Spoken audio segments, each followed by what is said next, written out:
Follow Jesus and you will have problems.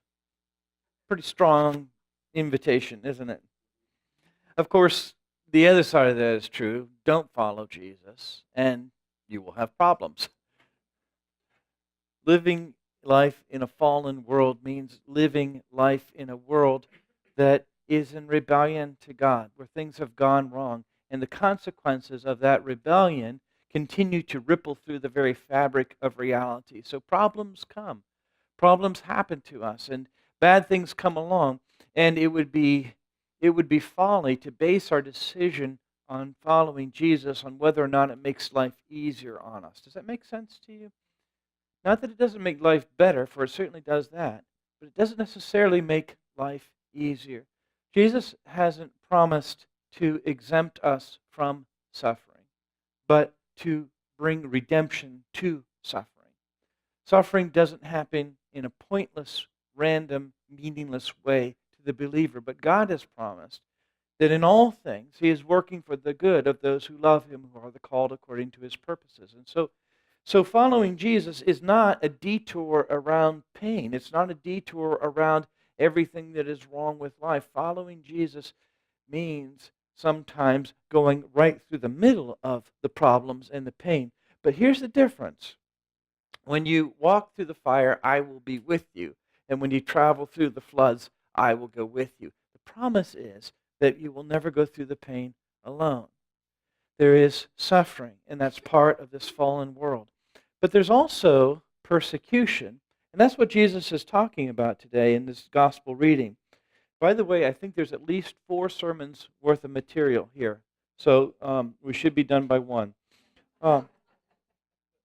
Today's gospel reading, Jesus is talking about persecution, that slice of suffering that is the result of doing the right thing, of following Jesus, of doing what the Lord wants.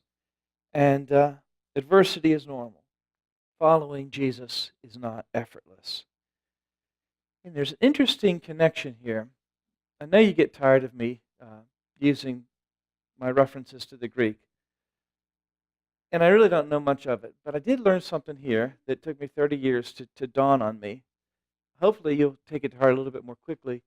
The word for disciple is mathetes. Does that sound familiar? The name of this gospel is Matthew, the disciple, the follower of Jesus. The word that in English that derives from the word for disciple is, guess what? Math. Isn't that amazing? It's so obvious, and I never even made the connection before. So part of being a disciple is doing the math. Doing the math. Doing math means you think through a various series of events or variables, and you reason the outcome of those things. Following Jesus means taking into consideration various factors and thinking through to the outcome. Following Jesus is not a mindless, just kind of traipsing along, skipping down the road, blowing bubbles, and singing Kumbaya, my Lord, until Jesus comes.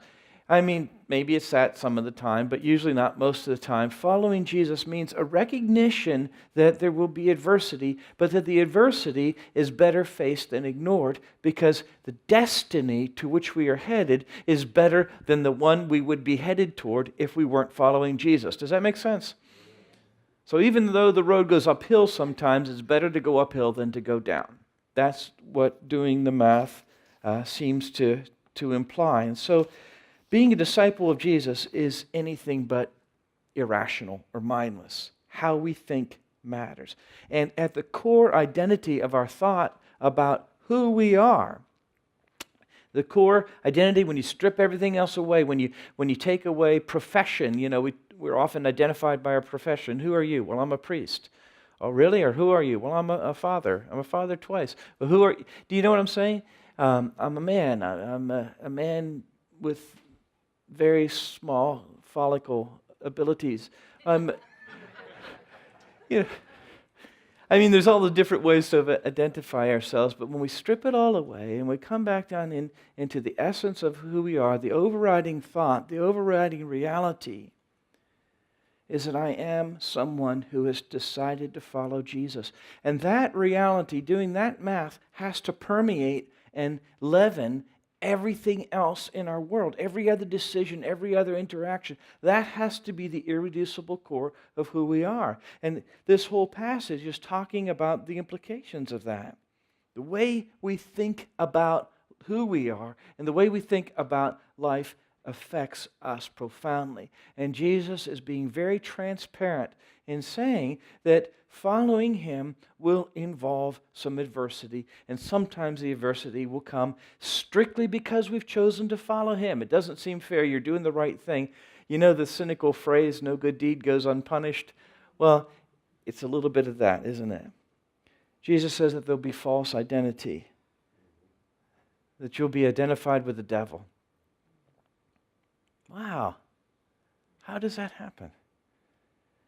There will be those who so completely misunderstand our motives as to say that we're working for the devil. That will look at Christians and look at what Christians stand for and what Christians believe in and say, that's evil. Isn't that weird? How could that happen? That will look at Christians and look at what Christians stand for and look at what Christians believe in and say that what we call love is really hate. The Beelzebul is sometimes translated as the Lord of the Flies. It kind of means king of the hill, and the hill is made out of manure. So it's king of the dung heap.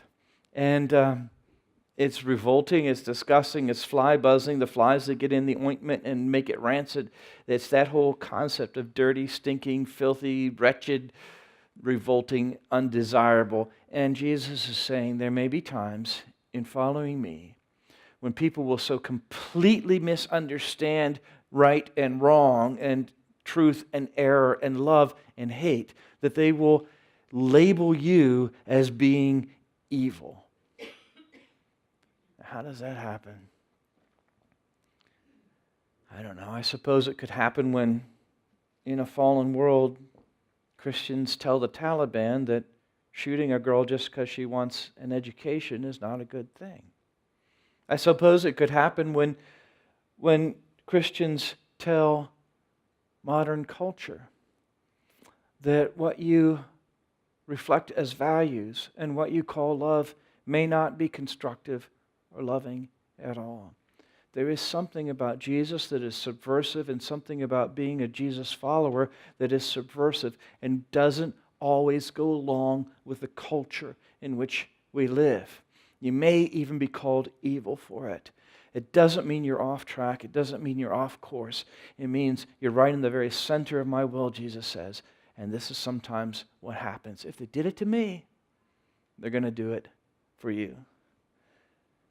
Jesus says that there may be an element of false identity. He also talks about fear and confidence. I read an article by a psychologist who said that fear of fear probably causes more problems than fear. Was it Roosevelt that said the only thing we have to fear is fear itself? It's amazing how debilitating fear can be, how paralyzing fear can be. The fear of fear can be more of a problem than the things that we fear. I read a quote from a Roman philosopher, Epictetus, who said, "People are disturbed not by things, but by the view which they take of them." And this is where the devil likes to play with your head. He really does. Because fear makes you shrink, fear makes you cautious, fear makes you uncertain of your own identity and of God's love for you and your place in the world. And the enemy loves to whisper little thoughts into your head to try to make you afraid. Jesus says 3 times in this passage, do not be afraid, do not be afraid, do not be afraid. The worst thing we can do, Jesus says, is to let our minds, our hearts, our emotions get all tangled up in fear. God has not given you a spirit of fear or a spirit of timidity, but of power and of love and of self-discipline, of a sound mind. Jesus says, don't be afraid. The truth will come out eventually. You ever been in a situation where things have been said about you that weren't true? And like you begin to just stew inside and thinking, how can I put this to right? Jesus is promising us that things will come to light one day. It may not be as quickly as we'd like, but they will come to light. The truth will prevail. The Father knows what's going on. We don't have to panic. We don't have to panic when the right things aren't being said about us. He says, do not be afraid. Again, because there are fates much worse than death. The fear of death is one of the most predominant fears that there is. But Jesus says, you know what? Worse things that can happen to you than that you die.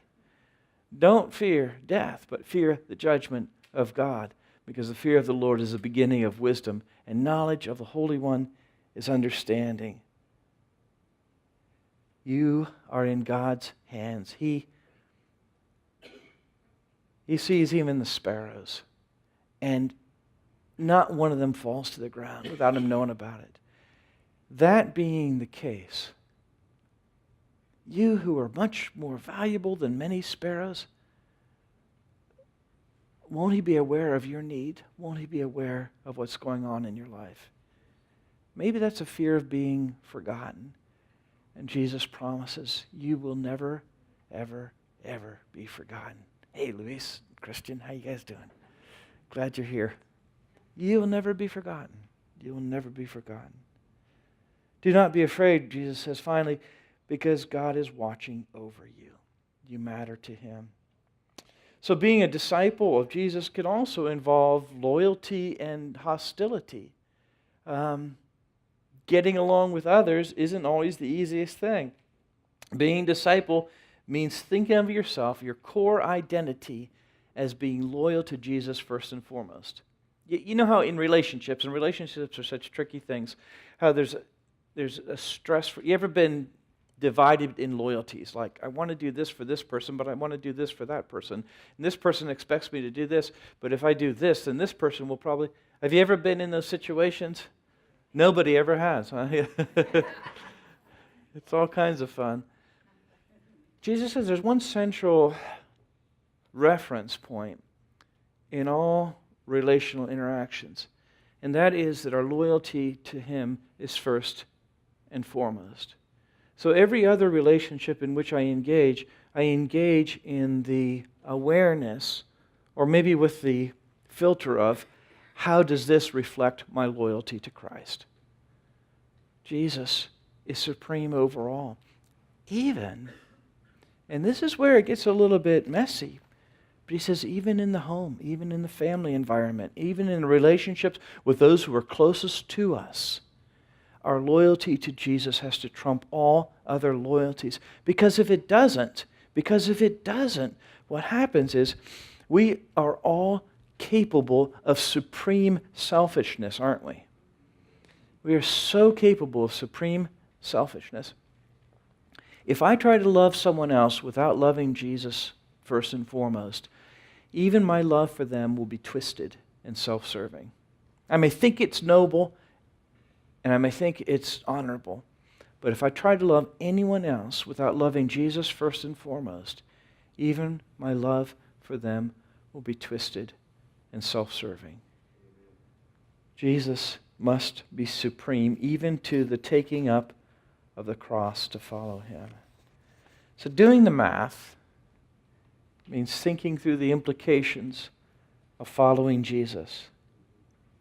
And this passage, is, like I say, there's a lot of material here, but it's relentlessly honest in saying you will face opposition for it. Don't let the enemy play a head game with you and make you think that you're out of God's will because you're facing opposition. It might, in fact, be the very center of God's will. We don't base our obedience on knee-jerk reactions to circumstances, but on having thought through the invitation and the commands of Christ to follow me. To follow me, come what may. Loyalty to him trumps everything and everyone else. Thanks be to God. Amen.